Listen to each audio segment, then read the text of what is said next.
The Orlando Police Department and other agencies performed strongly during the Pulse nightclub massacre, but additional training is needed to prepare for future terror attacks, officials wrote in a report commissioned by the U.S.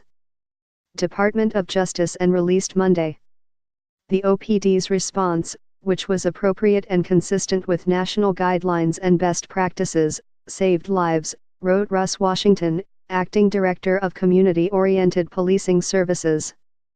But many questions remain unanswered. Researchers wrote that they did not have access to the FBI's reports, crime scene documentation, classified information about the shooter, or potential law enforcement friendly fire. They also spoke with only one survivor of the attack, whom they did not name.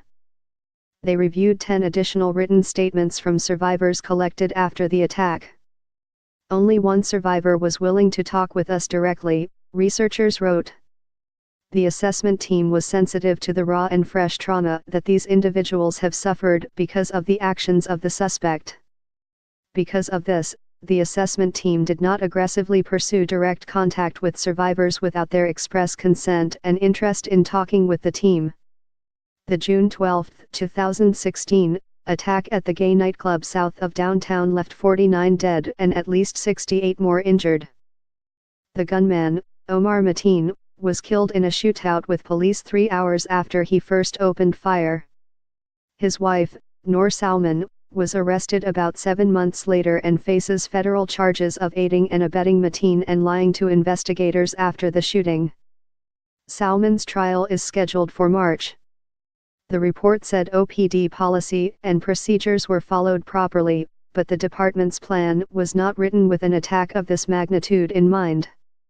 Researchers spoke with police officers and department leaders, reviewed 911 calls and police procedures, and researched practices from other incidents. Mateen, of Fort Pierce, drove a rental car to Orlando and parked near the auto tinting business next door to Pulse. An Orlando police officer working an extra-duty shift outside the club saw him and called for help.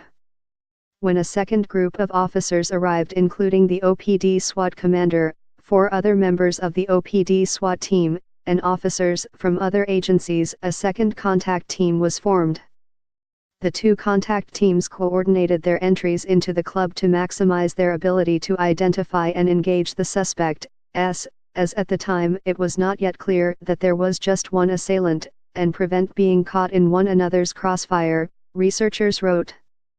The initial tactical response was consistent with the OPD's active shooter training and recognized promising practices.